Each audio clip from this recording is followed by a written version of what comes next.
Welcome to CraftLit, the podcast for crafters who love books. My name is Heather Ordover, and I'm podcasting from where the Delaware River meets the Old York Road, New Hope, Pennsylvania. Episode 683, Pango.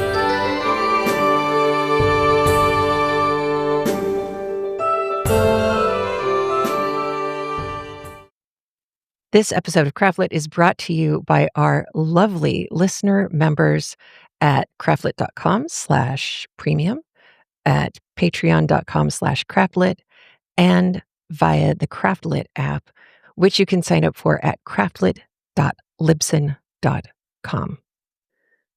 This week, we would like to highlight Sydney Hutchinson Mangle, Anne Blanton, Marcy Gessel, Shelley Allen, and Sharon Stewart. Thank you so much for your support. We could not do this without you. And also a big thank you to Plum Deluxe Tea. I have by now inserted little notes about Plum Deluxe Tea on previous episodes. Like I said, I'm having to record these in advance so that I can make sure that I can get them out to you on time, because some weeks I can record and some weeks I can't. I wasn't sure this was going to work, so I wasn't able to put it in the episodes before now, but now I can explain the whole thing. If you have been listening for a while, back in, I think it was 2015, Plum Deluxe Tea was a sponsor of CraftLit. They were just getting going. We'd been going for a while. The whole sponsorship thing was new, and I've been drinking a lot of Plum Deluxe Tea, and I thought, this is ridiculous. I do the video version of the podcast. I can show you the tea I'm drinking. I should get a hold of Andy Hayes at Plum Deluxe Tea and see if they want to do some kind of collab. So yes, Plum Deluxe Tea, CraftLit listeners have a discount code right now. And if you go to Plum Deluxe Tea, you will see the CraftLit specific list of what I drink. And today, what I am drinking is, and this is different for me, full body reset green tea. It is, I am not usually a green tea lover. That will become very funny later on in this book. But who doesn't need a full body reset from time to time is what I'm saying. I was intrigued. I was also intrigued because along with the green tea, there is ginger root, lemon essence, safflower, and calendula. And, way back in the day, and I mean way back in the day when I was early to mid 20s living on my own in Long Beach, California, there was a witch store down the street from us. I am sure it is no longer there. And they had all the loose leaf herbs and everything. So I used to go in and buy the herbs. I'd buy an ounce of this, an ounce of that. And I used to make my own, I guess, kind of sick blend tea. I can't even remember what it had in it now. It had coltsfoot and comfrey, fenugreek seed, which I didn't know about at the time, but that stuff's important. Mint, not a surprise. I know there was something else in there. Oh, calendula. That's why I was thinking about it. All the C words. Yeah, so I used to make my own tea and then stick it in a mason jar and boom, Bob's your uncle. Along with the tea and trying to keep myself vertical and healthy. God, this tea is good. You can really taste the ginger even more than the green tea. It really complements the green tea well. Oh, just love it. So along with that, I have been gardening. I've been taking some video of me on the back porch. We just have a very small and not well lit back deck porch thing. And so I've been getting things started back there. I'm taking video. So sometimes during the book chapter audio on the YouTube version of the podcast, you will see video of me out in the garden. I planted all of the cold hardy, the plants that like the cold, beets and broccoli and some lettuces and things like that. And it has been still pretty chilly. It was really warm for a little bit, which is why I was an idiot and went out and got this stuff, because I didn't want to plant it too late, because then when it gets hot and humid, those plants will fail, and I want to make sure that I've had time to harvest from them.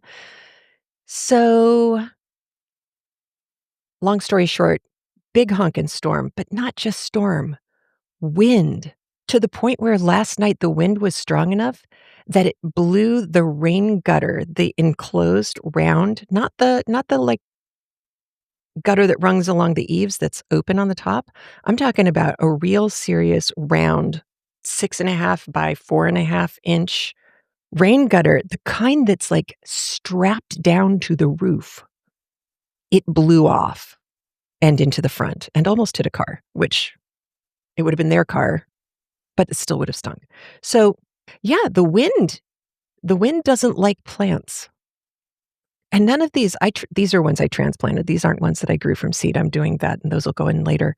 But yeah, these were really solid, strong, hardy plants, and now a bunch of them are snapped. So I used a bunch of fondue and shish kebab skewers, the cheap little bamboo ones that you can get at the grocery store still.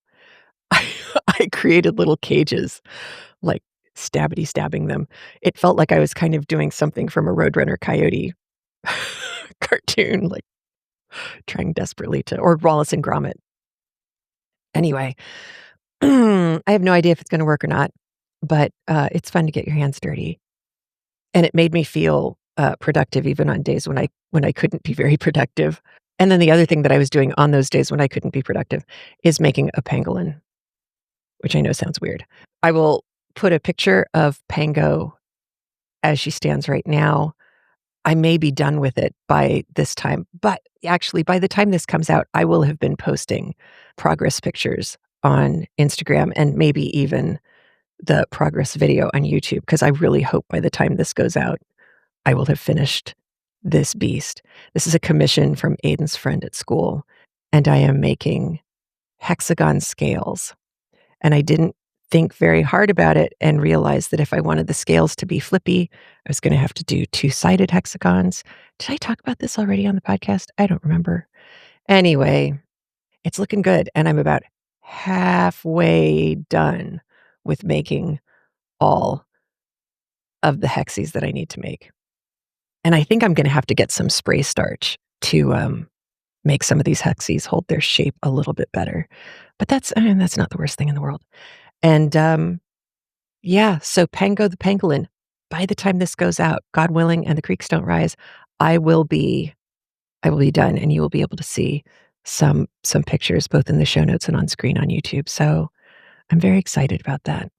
But really, what I'm very excited about is our raffle item.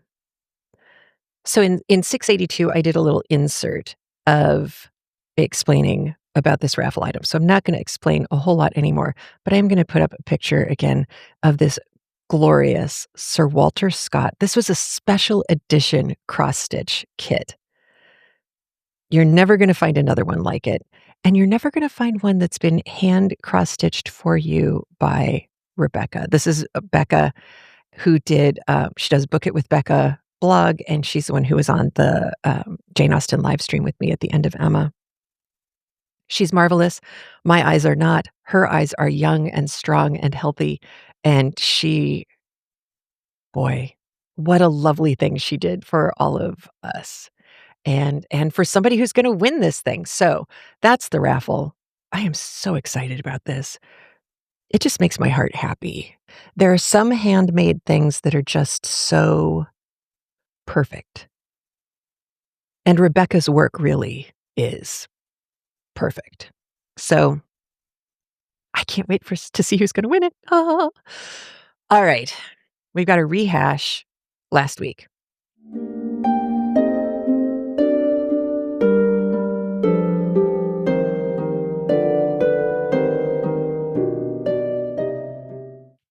So last week we met lovely Mr. Holbrook, and then we lost lovely Mr. Holbrook, and that was very sad.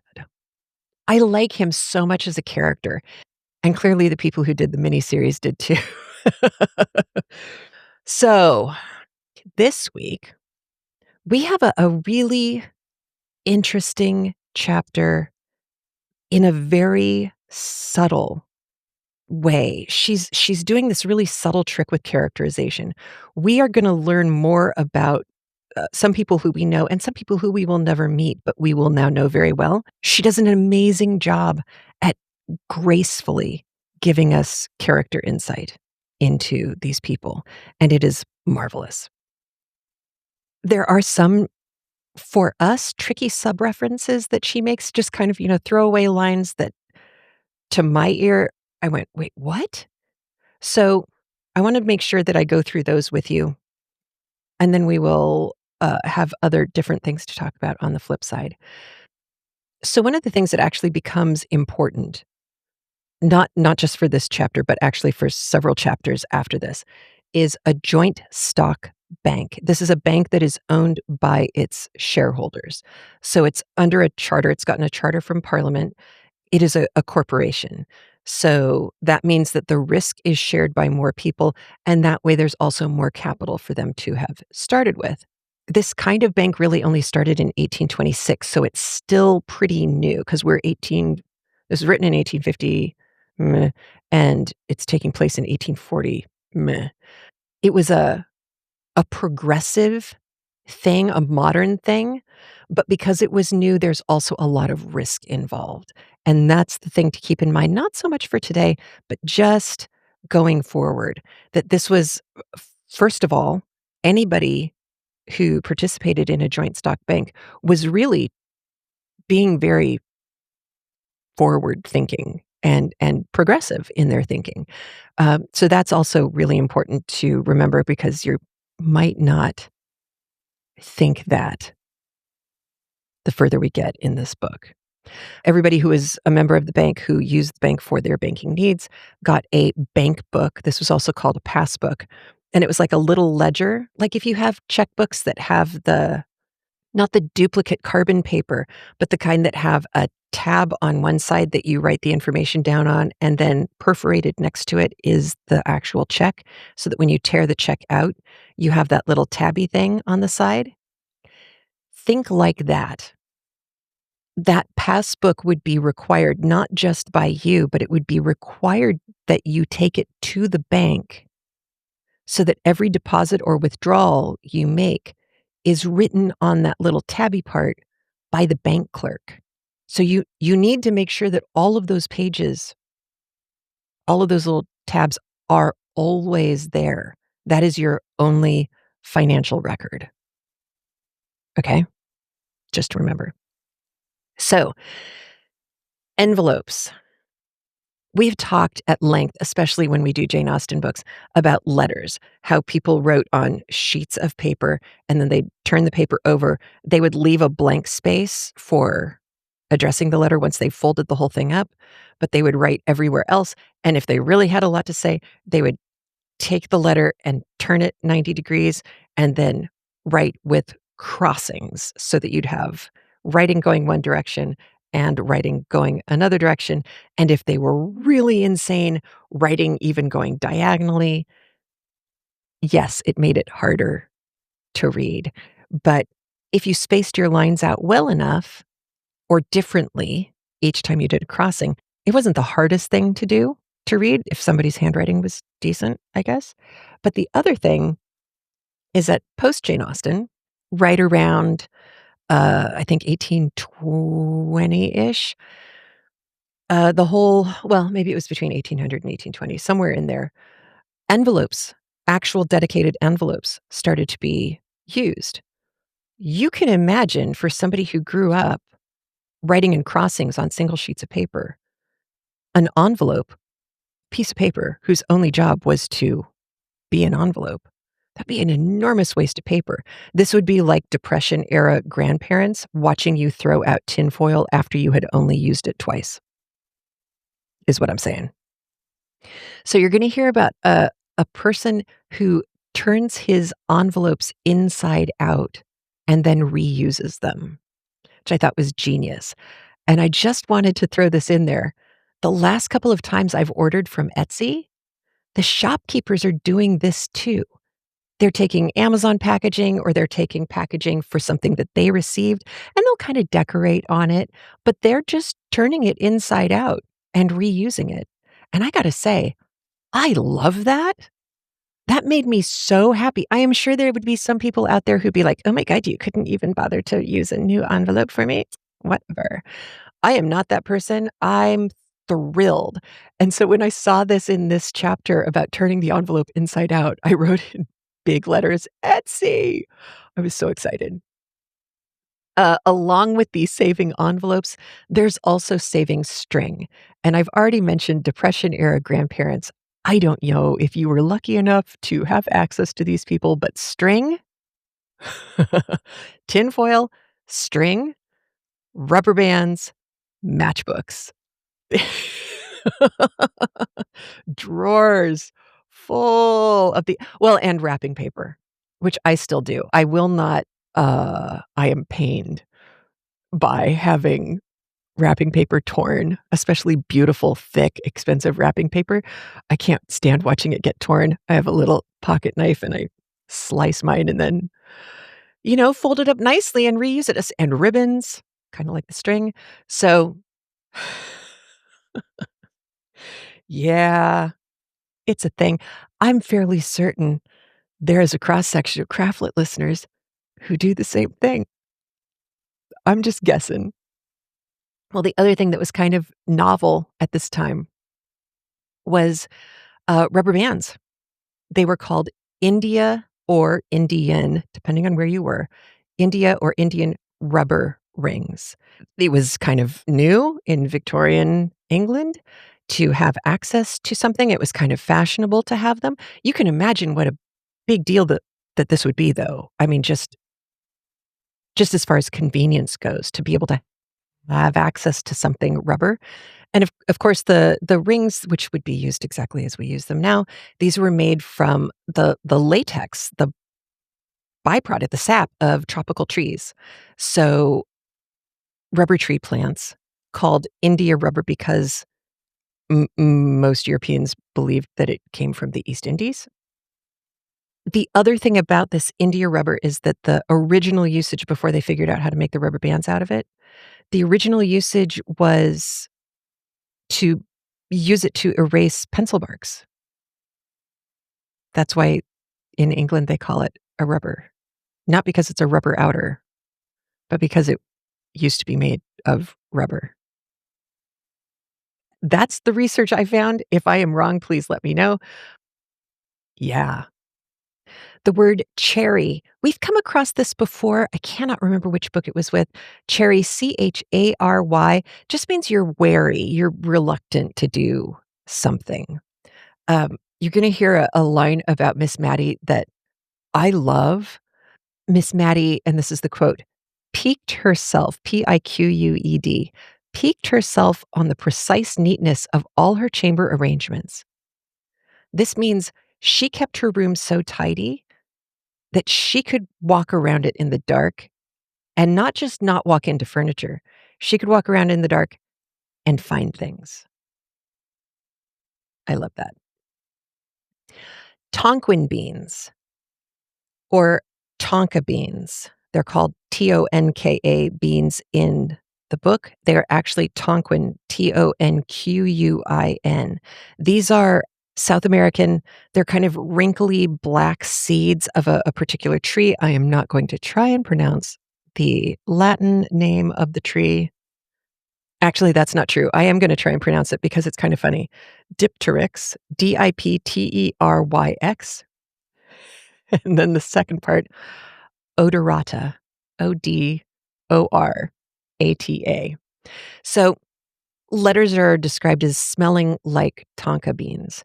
And if you can imagine a bean that's kind of like a cross between vanilla and almond and cinnamon with maybe a little fruity smell in there, that was a Tonka bean.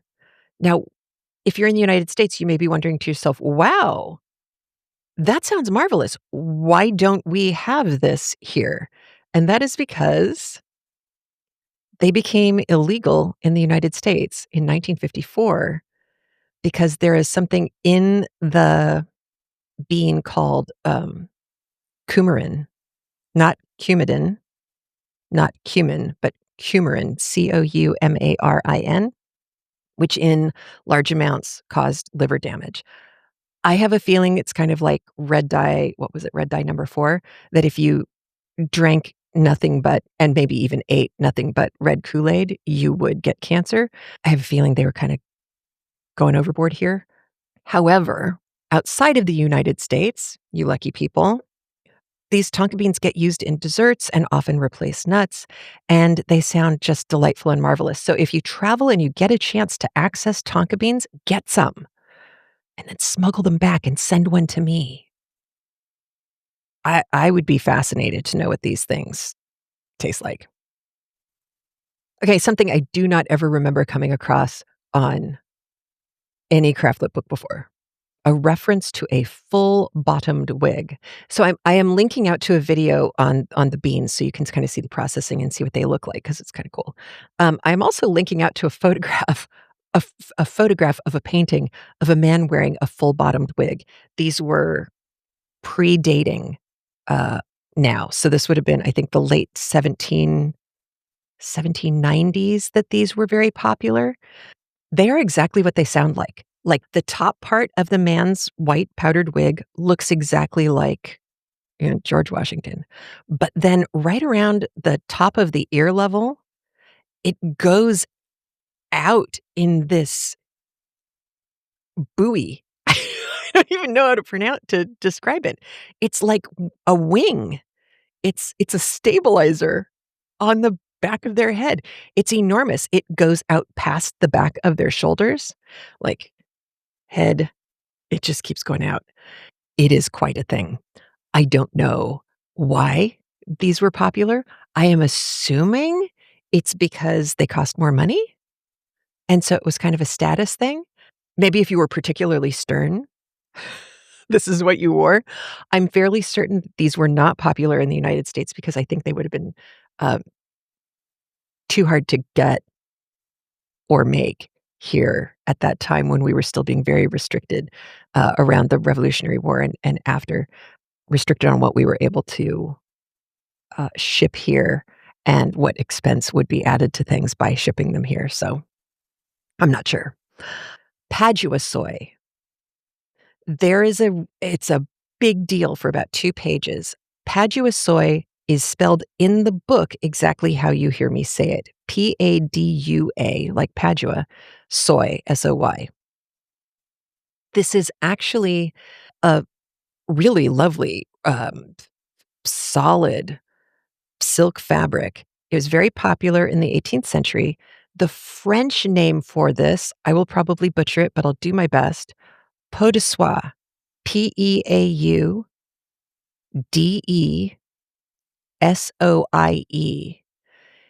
It's like a serge or a twill that has diagonal lines on both sides.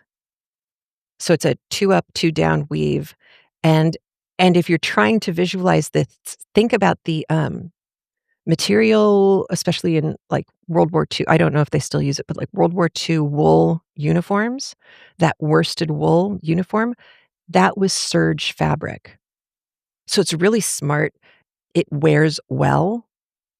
Uniforms were made out of it. Silk serge was used for the linings. Paduasoy was a silk version of this kind of woven cloth. So it would be, oh, beautiful, but also it would hold up to being worn pretty well. They're gonna mention in a letter, there's a lot of letters today. That's what the chapter's about. At the bottom of the page, there's a small TO. And you might be going like, why would you put 2 at the bottom of the page? Wouldn't that be how you addressed it? It's turnover. It's like putting a little arrow to turn the page over, which reminds me back when Ellen DeGeneres was funny, she had she had a bit in her stand-up, this is like early '90s, where she talked about how dumb do you have to be reading a letter, you end in the middle of a sentence and you go, "Whoa, well, huh, well, that's it. I guess that's all they had to say." And then and then you turn, "Whoa, look at that. There's more on the back." I never thought to turn it over. I guess we haven't changed a whole lot, is what I'm saying. We haven't changed a whole lot, but this was a joke line because the woman who wrote the TO, the turnover at the bottom of the letter, was also a woman whose spelling was very creative, and it becomes a subsequent joke line.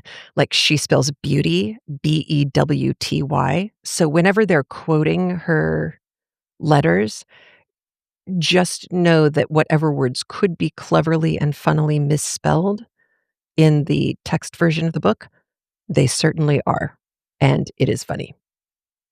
Then we hit some Latin, dum memor ipse mei, comma, dum spiritus regift artus. I am sure I did not do Latin proud there, but this is Virgil's Aeneid. This is chapter 4, line 382. While memory shall last and breath still control my limbs. So do memor while memory. I really like that. While memory shall last and breath still control my limbs. It's nice. There's going to be a reference to letters with Carmins in them. Carmen, this really threw me. It's lowercase Carmen. Think for a moment about the Carmina Burana. Carmina is a song or a poem or a verse. So a Carmen is like a short poem, an anglicized short poem. There was a magazine in 1782. There was a magazine called Gentleman's Magazine. It was kind of like an Atlantic Monthly, and you'll never, ever guess who contributed to that magazine. That's right, Samuel Johnson. I think this is just going to become the answer to every question in this book. Wow, I wonder who wrote for that. Oh, Samuel Johnson. Yeah, it was him. It was just Samuel Johnson. There's going to be a reference to M.T. Cicerone's epistolae. These are the letters of M. Marcus, T. Tullius, Cicero. He lived from 106 to 43 BCE. He was a Roman statesman, orator, philosopher. You've certainly heard of him if you've done Our Town, I believe. He's referenced by Emily when she's talking to George. He wrote like a gazillion things, including 800 still extant letters. In the 16th century, he was considered the best of the best, and people learned how to write well by first copying and then learning to imitate his style of writing. Unlike me, who learned to copy and then imitate Douglas Adams, which is a mistake. Don't try to write college essays as though you were Douglas Adams, kids. But I will put a picture of this in the show notes as well, but I am also going to show people on YouTube what I am wearing because this was a present from Andrew. I have a shirt on that says, "Don't panic," which is something I find myself saying often these days. A rod in a pickle. I know I have never come across this colloquialism ever in any CraftLit book. If you know this, please call and let me know, 206-350-1642. I want to share this with everybody because what? I had never heard this. I had to do some digging. So here's what it means. We know spare the rod, spoil the child, right? So the rod is a switch or something, some mode of punishment. A pickle, I know you're going to be shocked, is something that is preserved for future use. So a rod in a pickle is like holding the punishment over someone's head for future use. So if you keep this up when your father gets home, ... that would be a rod in a pickle. Learn something new every day. Life is a vale of tears. I think, okay, that is definitely Psalm chapter 84, verse 6, but it may also come from the metrical Psalter in England.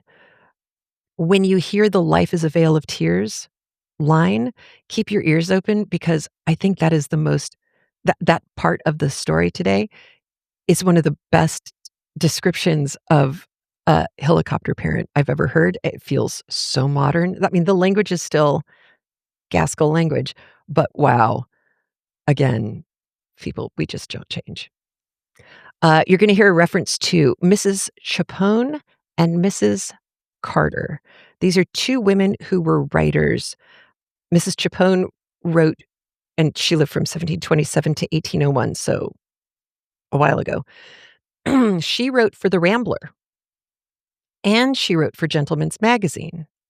She wrote a book called Letters on the Improvement of the Mind in 1773, and Mrs. Carter, who was 1717 to 1806, so she lived a little bit longer on both ends, she was like a linguistic genius. She translated tons of stuff, and she wrote the first published translation of Epictetus's The Stoic Philosopher, of his Ode to Stoicism.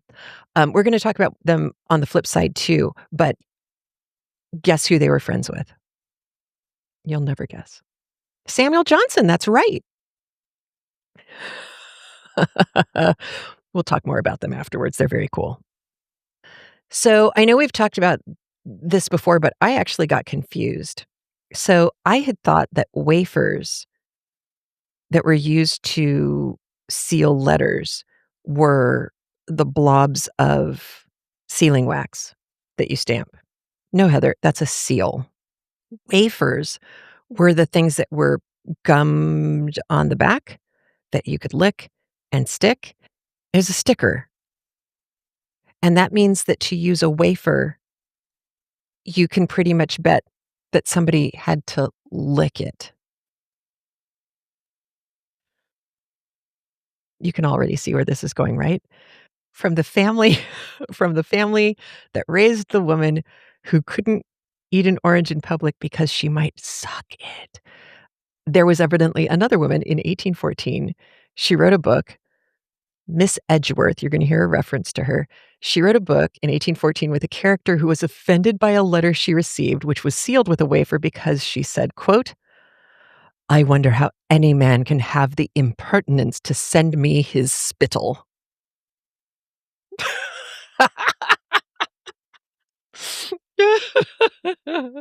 I wanna sit down and have a beer with Miss Edgeworth. She sounds like, if that's one of her characters, I mean, she was definitely saying it to make them look like a dork, but, oh, I love that. Impertinence to send me his spittle. There's a reference to the old original post with a stamp in the corner. I'm still trying to find a picture of this, but this was, paper that was approved to be used as postal letters, and it had a watermark. It had a stamp in the corner. That's all it means. Franks, we still use this term. If you have ever sent mail for a 501c3, you can get things franked, which means they use less post. You can send the thing for less postage. This was a benefit to members of parliament, also to congressmen and senators here in the United States. They get franking privileges, and it was in such high regard that some members of parliament actually got busted because they were paying debts by taking other people's letters and franking them at the office and sending them out for these other people. And yeah, it if you had a friend in parliament, man, it was a great scam.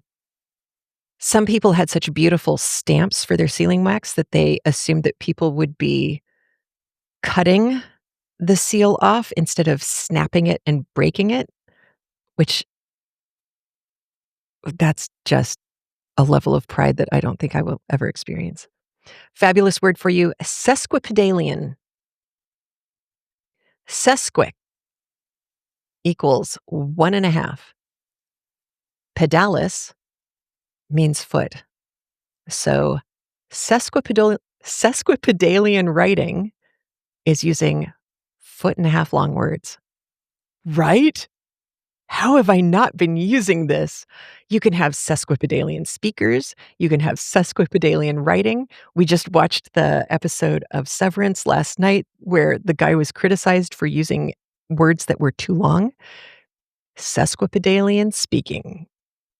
I loved it. Bonaparte, 1805.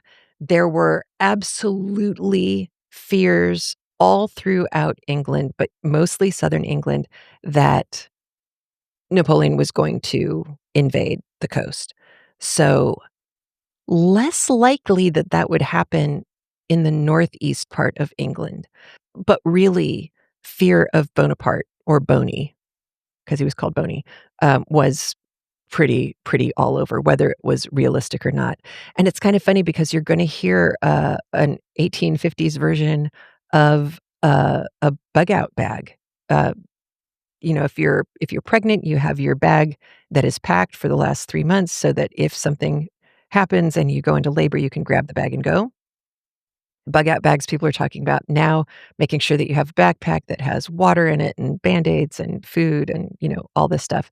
In fact, I'll put a link to my favorite bug-out bag video. She's marvelous. Very funny, but also really smart and of a certain age, which means she's considering things that I hadn't thought of, but I think is probably really useful. And she shows you, she fits it all into a large backpack.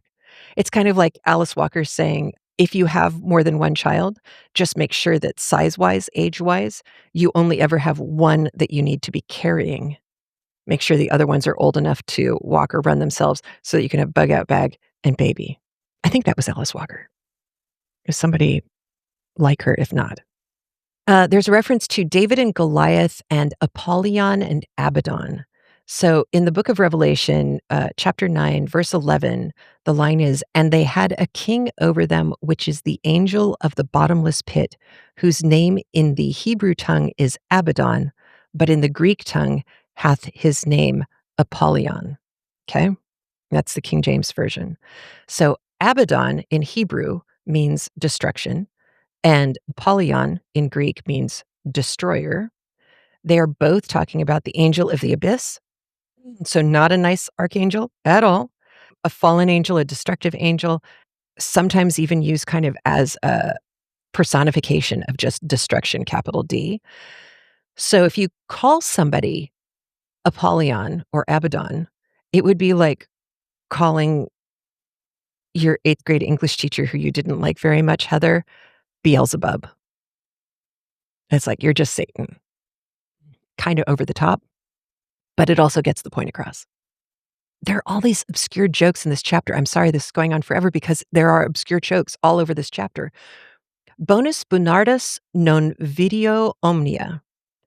The blessed Bernard does not see everything. So, why is this a joke? It was possibly said by Saint Bernard of Clairvaux, but that quoting of him is often attributed to Peter Abelard, who was a 12th century theologian who didn't like Saint Bernard of Clairvaux very much. And so he was kind of gently making a dig at him, like, the blessed Bernard does not see everything. Even the smartest guy, Bernard, is gonna be wrong sometimes. So you have a character who is using this really overblown Latin phrase, so trying to sound really wise and scholarly as they are blowing off somebody else's opinion, and they're trying to appear humble, but really they're saying, even though he didn't know everything, that's fine for him, but I am right and Bernard was wrong, and that's just mic drop. Um, yeah, there's gonna be some pompousness all over this chapter. Okay, that was a lot. That was a lot. Let's listen to chapter 5 of Cranford, read for us by Noel Badrian. And if you are listening to your own version, please fast wind to. All right, here we go. Chapter 5 of Cranford by Elizabeth Gaskell. Old letters. I have often noticed that almost everyone has his own individual small economies. Careful habits of saving fractions of pennies in some one peculiar direction, any disturbance of which annoys him more than spending shillings or pounds on some real extravagance.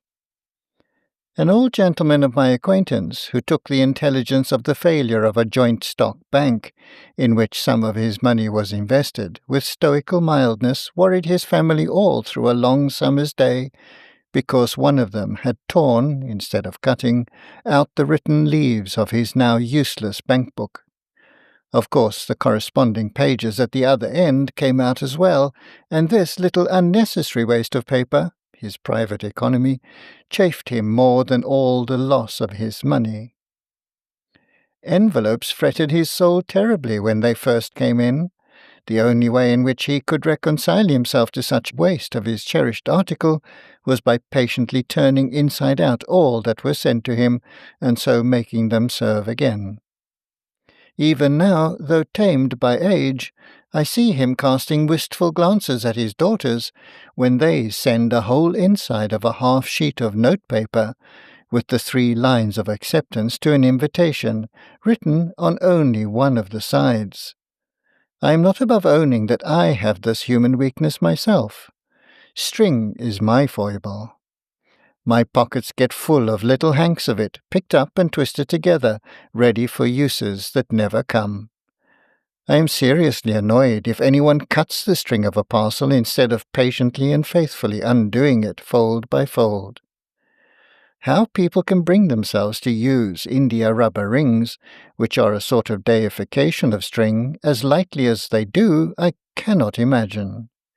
To me, an India rubber ring is a precious treasure.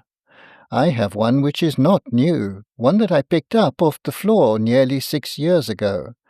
I have really tried to use it, but my heart failed me, and I could not commit the extravagance.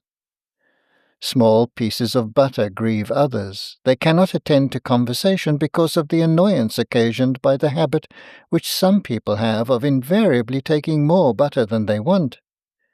Have you not seen the anxious look, almost mesmeric, which such persons fix on the article?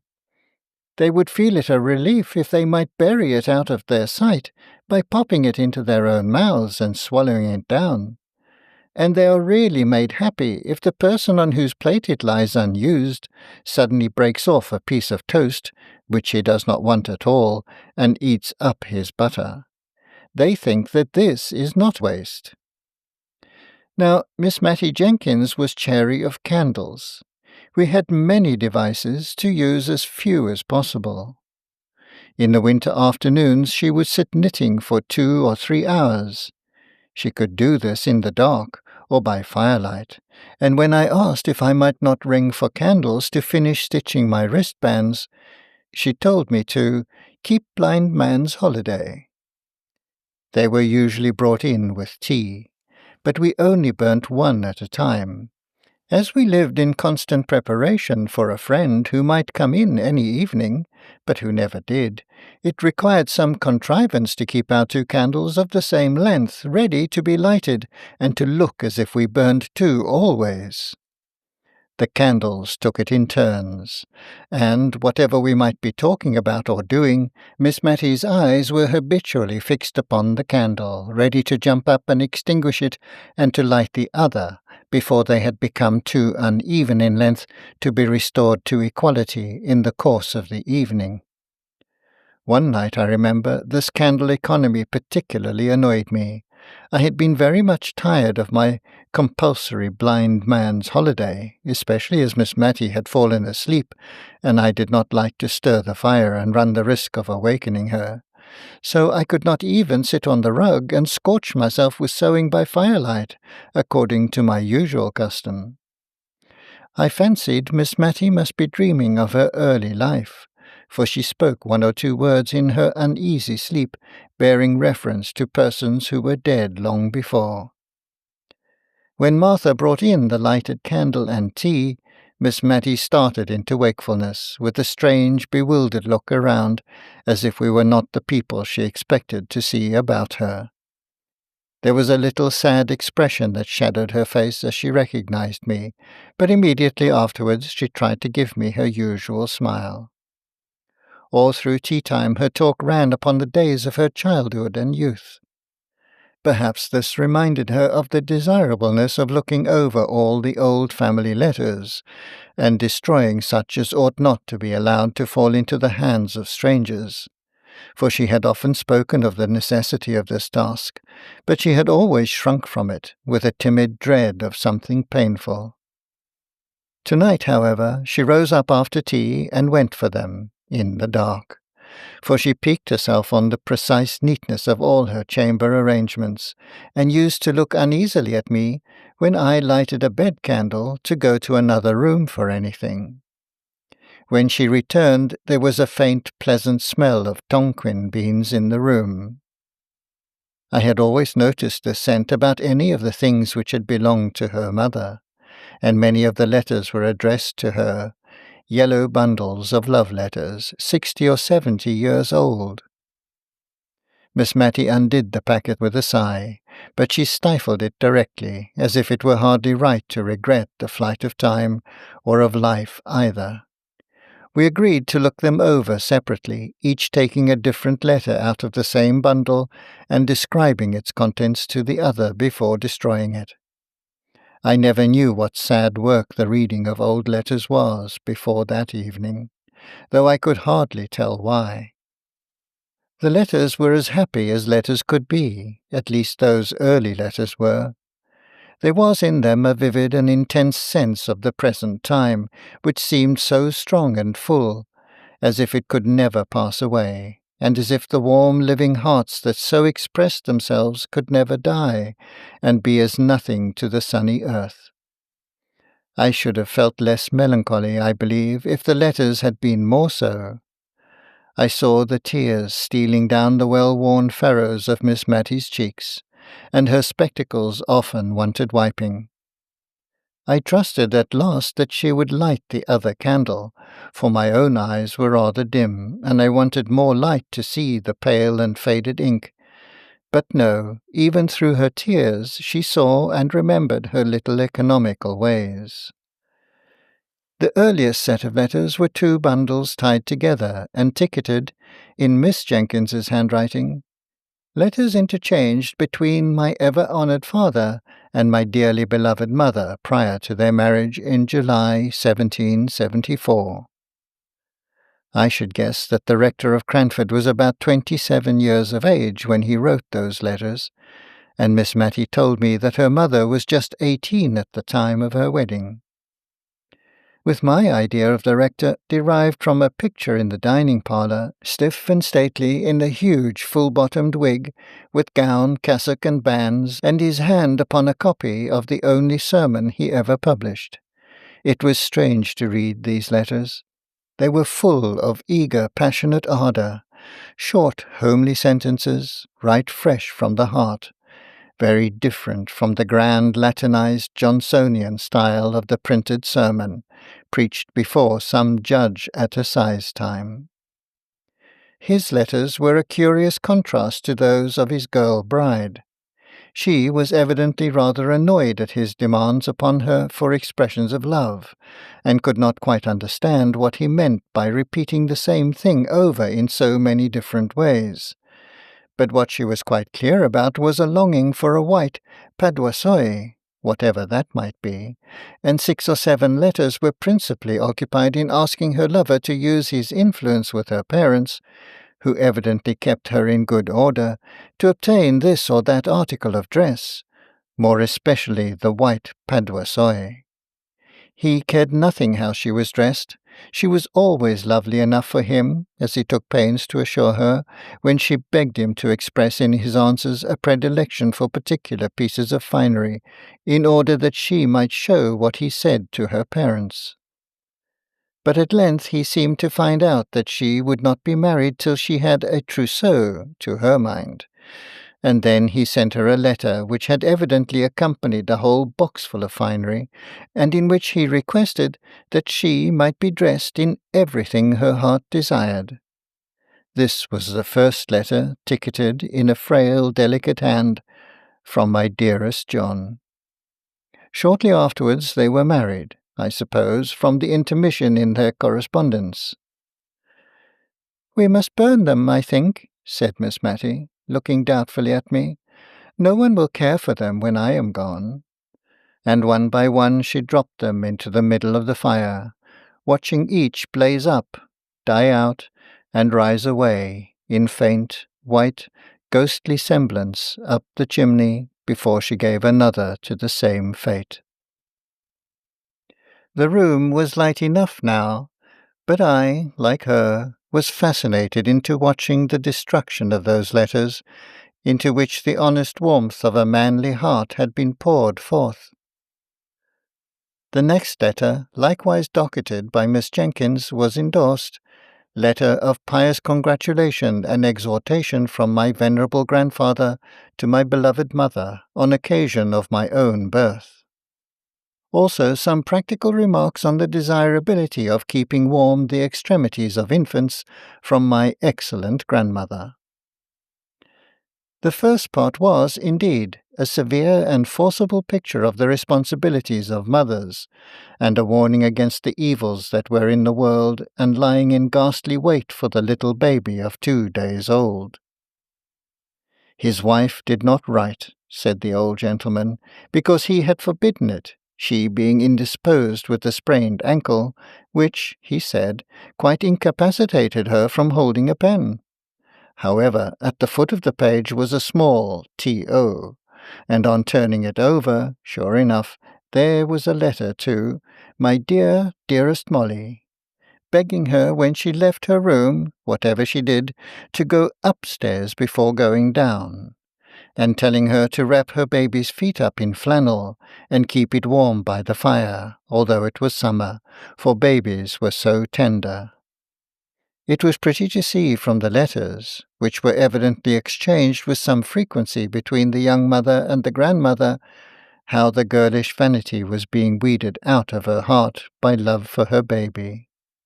The white PADUASOY figured again in the letters with almost as much vigour as before. In one it was being made into a christening cloak for the baby. It decked it when it went with its parents to spend a day or two at Arley Hall.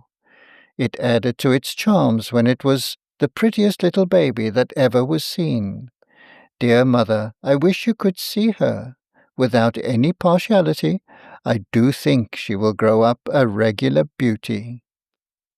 I thought of Miss Jenkins, grey, withered, and wrinkled, and I wondered if her mother had known her in the courts of heaven, and then I knew that she had, and that they stood there in angelic guise. There was a great gap before any of the rector's letters appeared, and then his wife had changed her mode of endorsement. It was no longer from "my dearest John," it was from "my honoured husband." The letters were written on occasion of the publication of the same sermon which was represented in the picture. The preaching before "my Lord Judge," and the publishing by request, was evidently the culminating point, the event of his life. It had been necessary for him to go up to London to superintend it through the press. Many friends had to be called upon and consulted before he could decide on any printer fit for so onerous a task, and at length it was arranged that J&J Rivingtons were to have the honourable responsibility. The worthy rector seemed to be strung up by the occasion to a high literary pitch, for he could hardly write a letter to his wife without cropping out into Latin. I remember the end of one of his letters ran thus: "I shall ever hold the virtuous qualities of my Molly in remembrance, dum memor ipse mei, dum spiritus regit artus," which, considering that the English of his correspondent was sometimes at fault in grammar, and often in spelling, might be taken as a proof of how much he idealized his Molly. And as Miss Jenkins used to say, people talk a great deal about idealizing nowadays, whatever that may mean. But this was nothing to a fit of writing classical poetry which soon seized him, in which his Molly figured away as Maria. The letter containing the Carmen was endorsed by her. Hebrew verses sent me by my honoured husband. I thought to have a letter about killing the pig, but must wait. Mem. To send the poetry to Sir Peter Arley, as my husband desires. And in a postscriptum note in his handwriting it was stated that the ode had appeared in the Gentleman's Magazine, December 1782. Her letters back to her husband, treasured as fondly by him as if they had been MT Ciceronis Epistolae, were more satisfactory to an absent husband and father than his could ever have been to her. She told him how Deborah sewed her seam very neatly every day, and read to her in the books he had set her.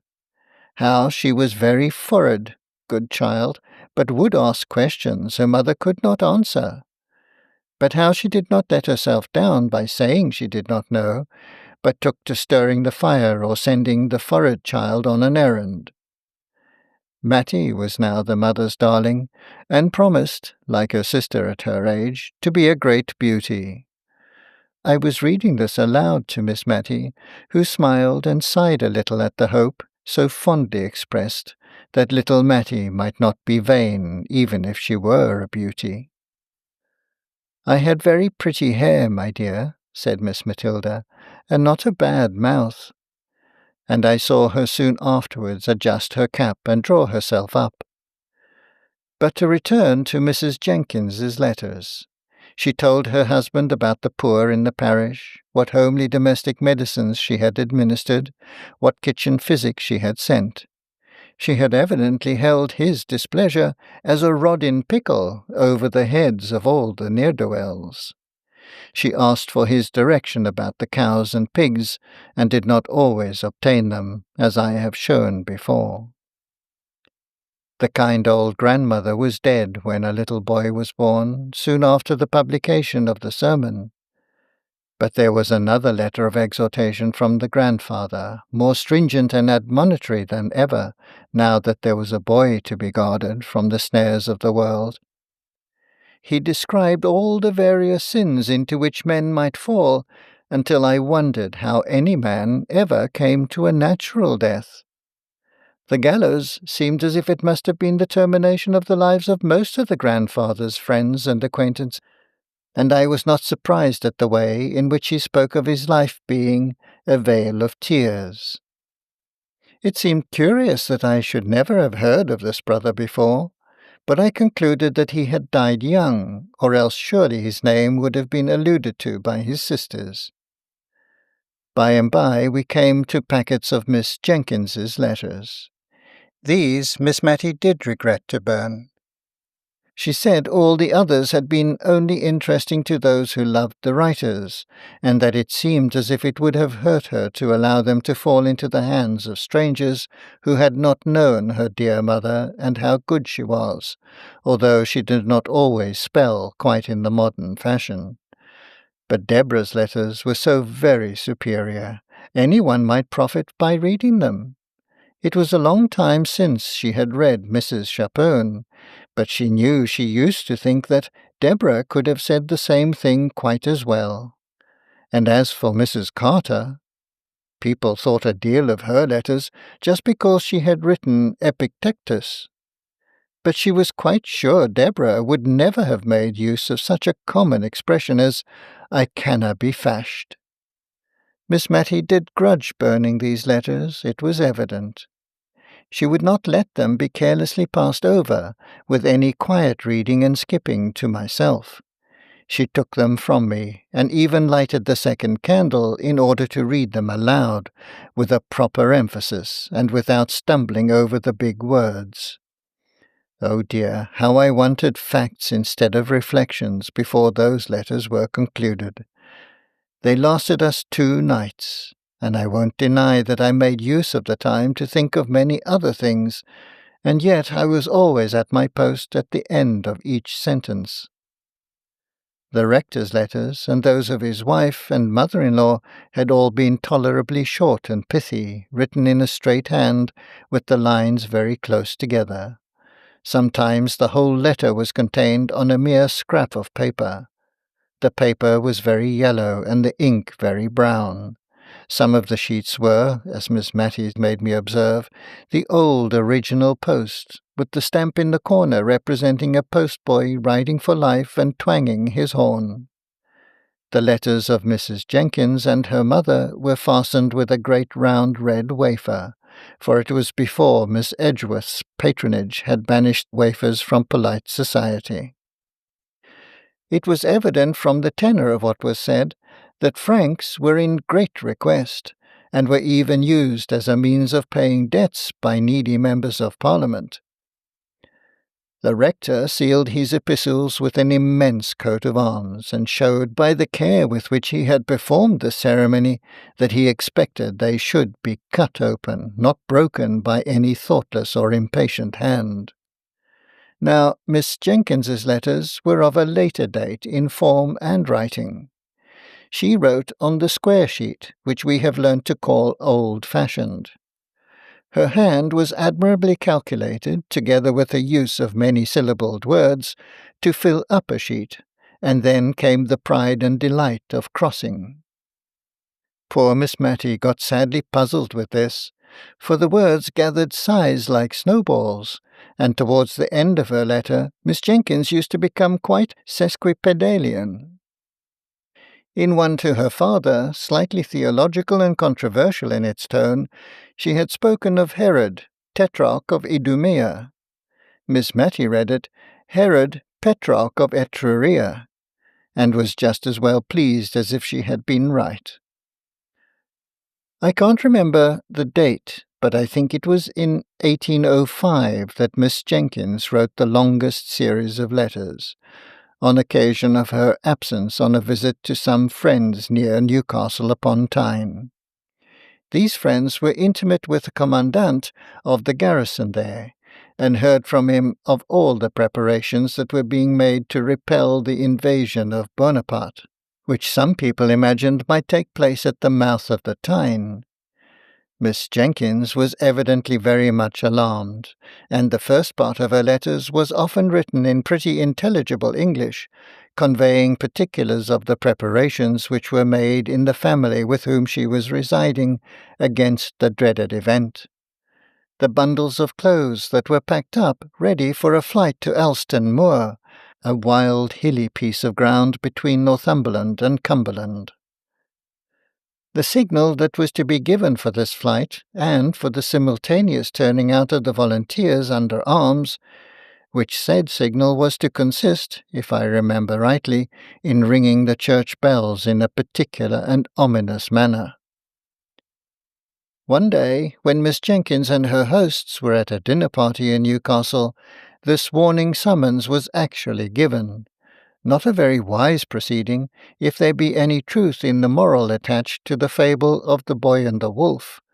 But so it was, and Miss Jenkins, hardly recovered from her fright, wrote the next day to describe the sound, the breathless shock, the hurry and alarm. And then, taking breath, she added, "How trivial, my dear father, do all our apprehensions of the last evening appear at the present moment, to calm and inquiring minds." And here Miss Matty broke in with, "But indeed, my dear, they were not at all trivial or trifling at the time. I know I used to wake up in the night many a time and think I heard the tramp of the French entering Cranford. Many people talked of hiding themselves in the salt mines, and meat would have been kept capitally down there, only perhaps we should have been thirsty. And my father preached a whole set of sermons on the occasion, one set in the mornings, all about David and Goliath, to spirit up the people to fighting, with spades or bricks if need were, and the other set in the afternoons, proving that Napoleon, that was another name for Boney, as we used to call him, was all the same as Apollyon and Abaddon. I remember my father rather thought he should be asked to print this last set, but the parish had, perhaps, had enough of them with hearing. Peter Marmaduke Arley Jenkins, Poor Peter, as Miss Matty began to call him, was at school at Shrewsbury by this time. The rector took up his pen and rubbed up his Latin once more to correspond with his boy. It was very clear that the lads were what are called show letters. They were of a highly mental description, giving an account of his studies and his intellectual hopes of various kinds, with an occasional quotation from the classics. But, now and then, the animal nature broke out in such a little sentence as this, evidently written in a trembling hurry, after the letter had been inspected. "Mother dear, do send me a cake, and put plenty of citron in." The mother dear probably answered her boy in the form of cakes and goody, for there were none of her letters among this set, but a whole collection of the rector's, to whom the Latin in his boy's letters was like a trumpet to the old war-horse. I do not know much about Latin, certainly, and it is, perhaps, an ornamental language, but not very useful, I think, at least to judge from the bits I remember out of the rector's letters. One was, "You have not got that town in your map of Ireland, but bonus Bernardus non videt omnia, as the proverbia say." Presently it became very evident that poor Peter got himself into many scrapes. There were letters of stilted penitence to his father for some wrong-doing, and among them all was a badly written, badly sealed, badly directed, blotted note. "My dear, dear, dear, dearest mother, I will be a better boy, I will indeed, but don't, please, be ill for me. I am not worth it, but I will be good, darling mother." Miss Matty could not speak for crying after she had read this note. She gave it to me in silence, and then got up and took it to her sacred recesses in her own room, for fear, by chance, it might get burnt. "Poor Peter," she said, "he was always in scrapes. He was too easy. They led him wrong, and then left him in the lurch. But he was too fond of mischief. He could never resist a joke. Poor Peter." End of chapter 5. Okay. So, I love this book. I love and they do a beautiful job of this in the miniseries, but I love the idea that, okay, they're only gonna use one candle at a time economy, elegant economy, but because of the elegant part, they have to keep switching off which candle they're burning so that they're almost always at exactly the same height, so that if somebody comes to visit, they can light them both they can light the one that's dark real fast and make it look like they've been using 2 candles the whole time, and that's just what you do for company. I love that. I also loved the moment where Mary Smith says that she would have sat on the rug to sew by firelight. I don't think we have ever come across anybody in any story that we've read talking about floor sitting in those big old dresses. I know I said this when we did North and South, that there were moments in North and South where you kinda go, "Wow, that's a lotta householding information in that book about how houses were run, how homes were run by women, and just kind of things that they knew to do." Even in Bronte and Jane Austen, we really don't get any of that. I guess we get some of that in Persuasion, or not Persuasion, in, Sense and Sensibility, but yeah, I just loved that. I also loved that the Miss Jenkins's mom stalled getting married until she got the PADUASOY, or until he started saying, "Yes, my God, you're beautiful, and here, I'll buy you everything you want." It felt like absolutely an 18-year-old reason for getting married at that point. "Okay, you get it. You get it, you're getting me the stuff, and that's good. So now I'll marry you." Ah. The letter from I guess it was grandfather to the mother about the severe and forcible picture of the responsibilities of mothers. Wow, the way that was phrased just gave me, like, Jonathan Edwards' 1741 Sinners in the Hands of an Angry God flashbacks, I got chills. I also did kind of cringe when it was like, "Your mother would be writing to you, but she has sprained her ankle." Yes, so put the writing desk on her lap or put her foot on a chair while she is at the writing desk writing.